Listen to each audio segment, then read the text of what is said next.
Hi, today we'll talk about resolution, high resolution, low resolution, and we're also going to learn a little bit about vector graphics. Now, if you've submitted any graphic artwork for printing on a substrate, either digital printing, offset printing, screen printing, whatever method of printing, no doubt your printer has asked you either for vector graphics or a high resolution image. And you may or may not know what that means.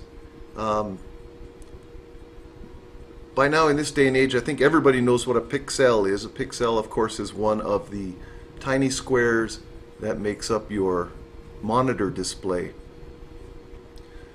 And most monitors display graphics at 72 dpi, which is called a low resolution image. And the reason for that is they display it with light, and the light has a tendency to blend on the edges and within the graphic and create a smooth look. So all these hamburgers look alike, but they're different graphics. This one on the left is a low resolution. It's at 72 dpi.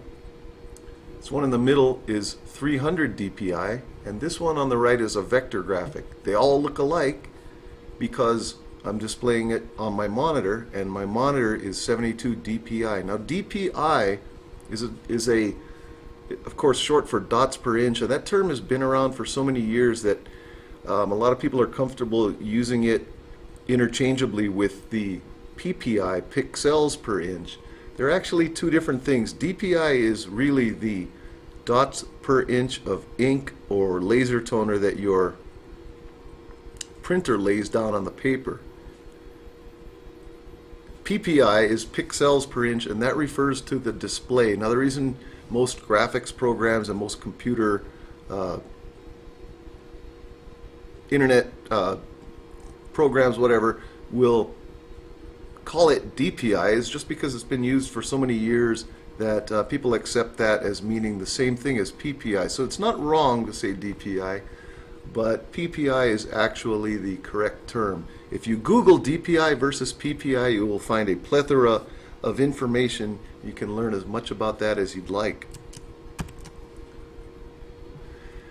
Now, where resolution becomes important, of course, is if I want to print this. Now, a lot of people are inclined to send their printer this one on the left because that's either what they found on Google or someone created it for them and didn't know that they wanted it high resolution, so the whole thing's created as a low resolution. And as far as the average person is concerned, that's fine. It looks great right here, doesn't it? But let's zoom in here, and I'm going to show you the difference between these two. I'll get right in there between these two. And as I get closer and closer, now you can see a huge difference in the low resolution image on the left and the high resolution image on the right. So if I were to print this left one out on a piece of paper or a t-shirt or anything like that, it would appear kind of like this, and most people would look at that and say, is that the best you could do? And that problem is going to be further multiplied when you take into consideration that you're going to want to usually enlarge something for printing. Most images on the web where people find them, the thumbnails, tend to be quite small. So this image, for instance, is 8.5 inches wide, which isn't real small, but if I wanted this on a t-shirt, I'd want to enlarge it up to about t-shirt size, which is, I don't know, 11.5, maybe 12 inches wide. And the number of pixels that create that image doesn't change. So the number of pixels per inch is now lower. This is now a 49 dpi JPEG. And now you can see when we zoom in, it's even more rough and pixelated than it was before, because these pixels are the same, they just got larger. So that's what your printer means when he asks you for a high resolution image. It should be, if you create it for printing and you want to use raster images, it should be 250 to 300 dpi at the size that you want the final print to be. Now, once you've created a graphic as a low resolution, there's not a whole lot you can do. You can change the resolution, but that doesn't really change the look of it that much. There are a few things you can do, but it becomes a problem because a lot of images people want to print are found on the internet. Whether or not they have permission to use it, that's a topic for another video. But you really just can't take a 2-inch wide 72 DPI JPEG and enlarge it to 12 inches and expect it to print nicely.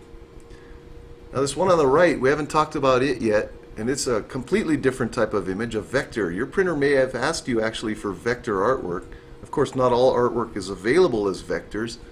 There are some limitations, but what a vector is it's not made up of pixels at all. It's made up of paths and nodes. You can see this node up here and this one down here. So each part of this graphic is its own shape, and they all go together, and they're all individually drawn so that we see the final image. So obviously this graphic was created as a vector, and then these two raster images were created from this vector. Now the reason printers love vectors is because there's no loss of quality with enlargement. Since this is not made up of pixels, of course on the display it is, but when this is printed out, this line is going to be perfectly smooth no matter how large I make this graphic. And vectors oftentimes are easier to work with for the printer because he's going to need to separate this color, and he's going to need to create his own, for in the event of offset screen printing, whatever, he's going to, he or she is going to need to separate the color to print on separate plates or separate screens. So that makes it a little bit easier to do that. The other thing you can do with a vector is modify the graphic however you please. So I can take this here and I can move it up for the time being. Take these two here, copy and paste it, and I'll move that up a bit, and I can have fun with this. Move this back down, bring it to the front. Now I'll make myself a double hamburger, or triple hamburger I guess. And another thing I can do with this is change the shape of the graphic, because a real hamburger is not going to have two pieces of cheese that look exactly the same. So I can manipulate this however I like. Move that one over there, move that one over there. If I want, I can make the cheese melt. I'll add a node here, add another node here, make a gooey melted cheese. I'll do the same here.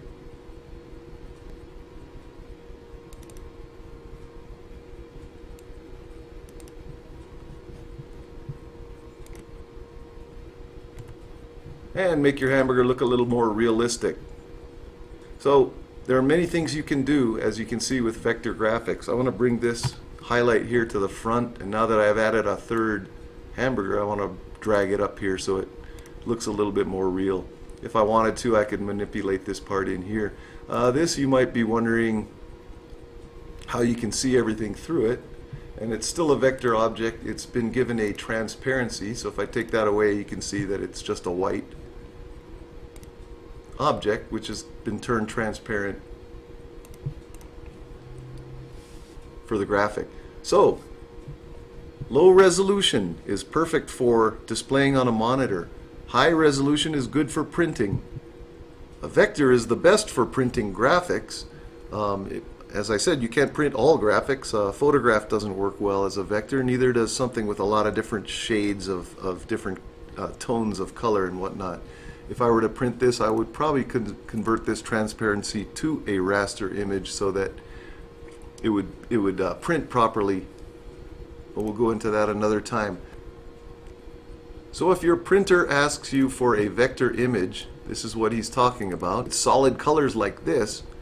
It's a perfect candidate for vector. And if you don't have a vector, your next choice is a high resolution image. Low resolution is fine, as I said, for displaying on the monitor. It's not ideal for printing, and you will notice a loss of quality.